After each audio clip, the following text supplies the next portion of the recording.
अस्सलाम वालेकुम नाज़रीन, आप देख रहे हैं ZH न्यूज़। मैं हूं ज़हीर अहमद। नाज़रीन, इस मुल्क की इस हुकूमत जो है इस वक्त मुल्क में, उसके एक के बाद एक मसाइल जो हैं बढ़ते जा रहे हैं। और जिस तरीके से वो अपोजिशन को डील कर रहे हैं, जिस तरीके से वो इमरान खान साहब के हवाले से, मुलाकातों के हवाले से जो रोड़े अटकाए जा रहे हैं, वो वाला मसला तो अपनी जगह पे। और इससे पता चलता है कि सबसे बड़ा पाकिस्तान का इस वक्त मसला वही है कि मुलाकातें रुकवानी हैं, किस तरीके से उनकी बहनों को मिलने नहीं देना, किस तरीके से जो भी हो सके वो करना है, बहनों के अंदर तकसीम डालनी है, डालने की कोशिश करनी है, पीटीआई की पार्टी के अंदर डिवाइड करने की कोशिश करनी है। किस तरीके से जनाब साहब दो बहनों को मिलने की इजाज़त देनी है, एक को नहीं देनी, और वो मजबूर होकर फिर भी वो दो बहनें मिलने के लिए तैयार हो जाती हैं, लेकिन फिर उनको भी किस तरीके से रोकना है। और ये खौफ है कि अगर इमरान खान साहब से इस वक्त सुलेमान अकरम राजा, न्याजुल्लाह न्याजी और उनकी तीनों बहनें, इनमें से अगर कोई जाके मिलेगा तो वो उनको पता नहीं कौन सा बम बनाने का तरीका बताएंगे, या कौन सा ऐसा फार्मूला बता देंगे कि जिसके तहत जेल तोड़ी जा सके। पता नहीं क्या ऐसा बताएंगे जो कि इनको नहीं मिलने देना। या हुकूमत ने खामखा जिद लगाई हुई है, या किसी और ने लगाई हुई है, किसी और के कहने पर लगाई हुई है। ये समझ से बिल्कुल बालातर है, क्योंकि इमरान खान साहब जो कुछ, अगर बिलफर्ज फैसल चौधरी मिल के आए हैं या कोई और मिल के आए हैं जिनको मंजूर नज़र कहा जाता है बकौल सुलेमान अकरम राजा की ज़ुबान में, तो क्या वहाँ पे उन्होंने रोक लिया कि इमरान खान साहब जो कुछ कहना चाह रहे हैं? क्या फैसल चौधरी साहब ने आके बाहर नहीं बताया कि उन्होंने कहा कि 26वीं तरमीम के हवाले से उन्होंने बात की है कि इसके हवाले से अदालत में जाया जाए या एहतजाज किए जाए? क्या और कोई ऐसी बात है जो फैसल चौधरी ने बाहर आके नहीं बताई? तो जिस वक्त वही बातें जो अलीमा खान साहब आके बताती हैं या सुलेमान अकरम राजा साहब आके बताते हैं, वही बातें इस वक्त अगर फैसल चौधरी साहब आके बता रहे हैं, तो फिर कौन सी ऐसी चीज़ है कि उनको मिलने नहीं देना? कौन सा ऐसा बयानिया है जिसको फैसल चौधरी साहब, मुमकिन है कुछ ऐसी बात उन्होंने छुपाई भी हो या छुपाने की कोशिश की हो, लेकिन इस दफ़ा तो उन्होंने बुशरा बीबी के हवाले से भी बात की है कि बुशरा बीबी के साहबा के हवाले से जो मुकदमात हैं उस पर भी उन्होंने बात की है। पिछली दफ़ा तो कहा गया था कि बुशरा बीबी साहबा ने उनके आने के ऊपर एतराज़ किया था। लेकिन मुझे ये चीज़ समझ में नहीं आती। वो ठीक है कि अगर पार्टी के रहनुमा जिनको इजाज़त मिलती है अंदर जाने की, वो उनको सोचना चाहिए कि पार्टी की हायरार्की है, पार्टी के जो सीनियर लीडर हैं, उनको अगर मिलने नहीं दिया जा रहा तो वो भी इज़हार यकजहती करते हुए, जिस तरह इमरान खान साहब की बहनों ने की थी, कल तो खैर उनको भी मजबूर कर दिया कि दो बहनें अंदर जाएंगी। वो पता नहीं कौन सी, किसको तसल्ली होनी है, किसको तस्कीन मिलनी है कि जनाब दो बहनें अंदर बैठी हुई हैं, वो वेट कर रही हैं, एक जो है वो बाहर बैठी हुई है, वो इंतज़ार में है कि जनाब साहब वो दो बहनें बाहर आएंगी तो आगे बताएंगी। लेकिन वो मुलाकात का टाइम अंदर बिल्कुल ख़त्म हो जाता है। 1 घंटे की मुलाकात, 1 घंटा जो है उनको इंतज़ार करवाया जाता है, और जिस तरह तरीके से गुजारा जाता है वो जो भी वहाँ पे उसका प्रोसीजर है, उसके बाद फिर उन्हें मिलने भी नहीं दिया जाता। तो ये एक मुल्क का इस वक्त सबसे बड़ा मसला है। और हुकूमत कहती है कि हमने टेक ऑफ कर लिया है, हमने ये कर लिया, हमने वो कर लिया, लेकिन उसकी जो तरजीहात हैं वो सिर्फ और सिर्फ अडयाला जेल है। उसकी तरजीहात जो है वो उसके एसओपी, उनको किस तरीके से रोलना है या किस तरीके से वायलेट करना है, और किस तरीके से जेल के अंदर किसको, मुलाकातों को किस तरह रोकना है, और किस तरीके से इमरान खान साहब की कोई बयान को बाहर नहीं आने देना, जो कि वो मुमकिन नहीं है, क्योंकि वो उस तरह के बयान सारे जो भी हैं वो आ रहे हैं। मसाइल क्या है? मसाइल ये हैं कि इस वक्त पीपल्स पार्टी जो है वो इत्तेहादी जमात है, और वो इस वक्त सरापा एहतजाज है।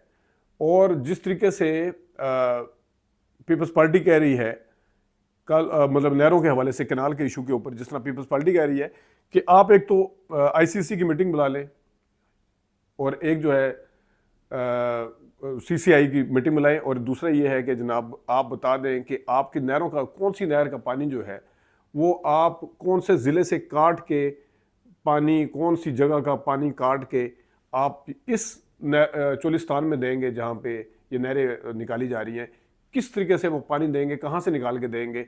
और फिर उन्होंने पीपल्स पार्टी का ये भी कहना है कि आप बताएं, ताकि हम पता चले कि किस काश्तकार और किस किसान के साथ आप अपने ज़िले में ज़्यादती करने लगे, ताकि वो वाले काश्तकार को भी पता चले। लेकिन अभी तक हुकूमत, वफाकी हुकूमत या पंजाब की हुकूमत बताने में नाकाम हुई है कि कौन सी जगह से पानी निकाल के चोलिस्तान में दिया जाएगा। पीपल्स पार्टी के कॉमन ऑफ काउंसिल इंटरेस्ट की मीटिंग बुलाने के हवाले से और ज़िलों के पानी के हवाले से कि कहाँ से ज़िला काटा जाएगा, कोई तसल्ली बख्श जवाब इस वक्त फेडरल हुकूमत के पास नहीं है।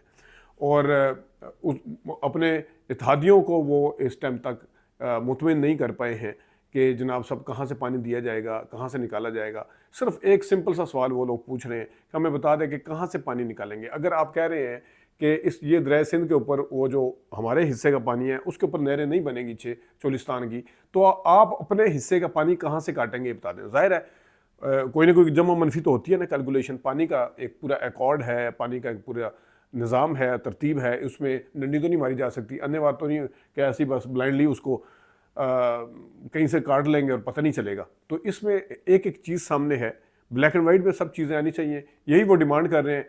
फिर जनाब साहब उसके ऊपर अभी तक कोई तसल्लीबख्श जवाब नहीं है, उनको बस ऐसे ही लटकाया हुआ है। और पीपल्स पार्टी को भी सलाम है कि जनाब साहब आप धमकियाँ सिर्फ दे रहे हैं, अभी तक आपने कोई सॉलिड कोई रीज़न नहीं बताई है। सदर साहब बीमार हैं, अगरचे उनके ऊपर आता है कि उन्होंने जो मिनट्स ऑफ द मीटिंग थे उसके अंदर पूरा लिखा है कि इसके ऊपर किया जाए सारा कुछ, उसके ऊपर भी अभी तक कोई तसल्लीबख्श जवाब पीपल्स पार्टी भी नहीं दे सकी। सदर साहब के हवाले से सिर्फ ये कहा जाता है कि सदर साहब तो नहीं करते इख्तियारात, तो उनका इख्तियार नहीं है, फलाना नहीं है, ढींगना नहीं है, लेकिन वो सारे इख्तियारात उन्होंने दे दिया। तो फिर वो मिनट ऑफ द मीटिंग में फिर क्यों ये सारा कुछ था, वो उन्हें फिर वो मीटिंग ही नहीं करनी चाहिए थी। उन्हें कहना चाहिए था कि मेरा तो जब इख्तियार ही नहीं है तो फिर मीटिंग मैं किस लिए करूँ। उसके ऊपर उनके पास कोई तसल्लीबख्श जवाब नहीं है। पहले पीपल्स पार्टी इस इशू के ऊपर खामोश थी, नेशनलिस्ट पार्टियों ने इस इशू को उठाया सिंध के अंदर, फिर पीपल्स पार्टी को होश आई और यही राना सनाउल्लाह साहब भी इवन कह रहे हैं कि इन्होंने इस इशू को पहले आराम से रखा हुआ था, बाद में इनको पता चला कि इनकी अपनी सियासत जो है वो दाव पे लगी हुई है वहाँ पे, इस वजह से इन्होंने ये सारा फैसला किया है कि जनाब हम ये रोला रपा डालेंगे और हम पता नहीं क्या क्या करेंगे और सारा कुछ मामला जो है वो अपने हाथ में आ जाएंगे।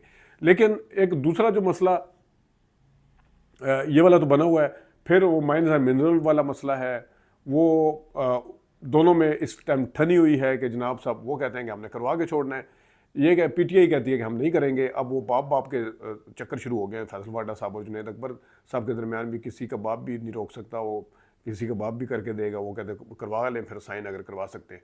अब फैसल चौधरी साहब ने बताया कि अली अमीन गंडापुर साहब को भी मुलाकात करने का इमरान खान साहब ने कहा है। अब अली अमीन गंडापुर साहब मुलाकात के लिए कब आते हैं, उन्हें मिलने दिया जाता है या नहीं दिया जाता है, ये भी एक सवाल है। अगर अली अमीन गंडापुर साहब अवॉइड कर रहे हैं, वो क्यों अवॉइड कर रहे हैं मुलाकात करने से? अभी तक उन्होंने लाहौर जाके वकला कन्वेंशन से खिताब किया। पहले वो हर वसीम बदामी के प्रोग्राम में भी कह रहे थे, दूसरे हर प्रोग्राम्स में, हर इंटरव्यू में कहते हैं, बड़े फ़ख्र से कहते हैं कि मेरी मुलाकात तो होती रहती है और उनकी तो आउट ऑफ द वे भी मुलाकात होती है। तो इन दिनों में वो मुलाकात क्यों नहीं हो रही, जब आज से 10 दिन पहले 8 दिन पहले इमरान खान साहब ने प्रीवियस मुलाकात में फैसल चौधरी साहब ने बताया था और उन्होंने गौहर खान साहब ने आके बाहर बताया था कि इमरान खान साहब ने कहा है कि अली अमीन गंडापुर साहब और सारे स्टेक होल्डर मिलेंगे, उनके साथ बैठ कर डिस्कस करेंगे तो फिर कहीं फैसला होगा। तो फिर अली अमीन गंडापुर साहब को कौन सी ताकत रोक रही है? वो अभी तक मिलने के लिए क्यों नहीं आए हैं? पहले वो मुसलसल मुलाकात करने के लिए आते थे। तो ये जब हरकतें होती हैं, ये वाली जब इस तरह की चीज़ें सामने आती हैं, फिर सारे शक करते हैं, फिर पार्टी भी शक करती है, फिर चेयरमैन भी शक करता है, फिर पार्टी दूसरे लीडरशिप शक करते हैं, वो फिर बयानात देते हैं, फिर सुलेमान अकरम राजा भी बयानात देते हैं, उसके बाद जनाब उनकी बहनें भी बयानात देती हैं, फिर उसके बाद जब बयानात आते हैं तो फिर अली अमीन गंडापुर साहब लड़ना शुरू हो जाते हैं और उसके ऊपर कोई उनके पास तसल्लीबख्श जवाब नहीं होता। तो ये वो इशू हैं जिसमें कसूरवार पीटीआई की बाहर की जो लीडरशिप है वो भी है और कसूरवार जेल की इंतज़ामिया भी है, कसूरवार हुकूमत है या कोई और है। लेकिन ये जो मुलाकातों के हवाले से है, ख़वातीन के हवाले से बड़े दम भरते थे वो बिलावल भुट्टो साहब का, वो आपको याद होगा जो जुमला था कि ये इतने बेगैरत हैं। आपको याद है ना वो जब मरियम नवाज शरीफ साहब अपने हस्बैंड के साथ होटल में थी और उनको सिंध के अंदर कराची गई हुई थी तो वो छापा पड़ा था, तो उस वक्त तो असम्बली में खड़े होकर कहा था, फिर खुद क्योंकि बिलावल भुट्टो साहब ये सारा कुछ देख चुके हैं अपनी वालदा के साथ जेल की मुलाकातों के हवाले से भी और किस तरीके से उन्हें रुलना पड़ा था। तो अभी इस वक्त जो तीनों बहनें हैं, क्या वो ख़वातीन नहीं हैं? क्या उनकी इज़्ज़त कम है कि उसके ऊपर कोई बोल ही नहीं रहा, उसके ऊपर कोई आवाज़ नहीं उठा रहा? ये और आगे से ये कह देना कि जनाब आपके ज़माने में भी ऐसा होता था, तो फिर आपके ज़माने में ऐसा होता था, आप उनको बेगैरत कहते थे, फिर अब आप कौन है? क्योंकि आप भी वही वाली हरकतें कर रहे हैं, तो फिर और आप इसके ऊपर आवाज़ भी नहीं उठा रहे और हुकूमत भी इस तरह की हरकतें कर रही है। वो जनाब मरियम नवाज शरीफ साहबा को पकड़ के ले जाया गया, ख़वातीन के साथ ये किया गया, वो किया गया, तो आप भी उन्होंने गलत किया था, आप भी उन्हीं के नक्शे कदम पर चलते हुए सारा कुछ कर रहे हैं। तो ये कुछ चीज़ें थी जो आपसे डिस्कस करनी थी। अपना ख्याल रखिएगा। अभी तक के लिए इतनी इजाज़त दीजिए। अल्लाह हाफ़िज़।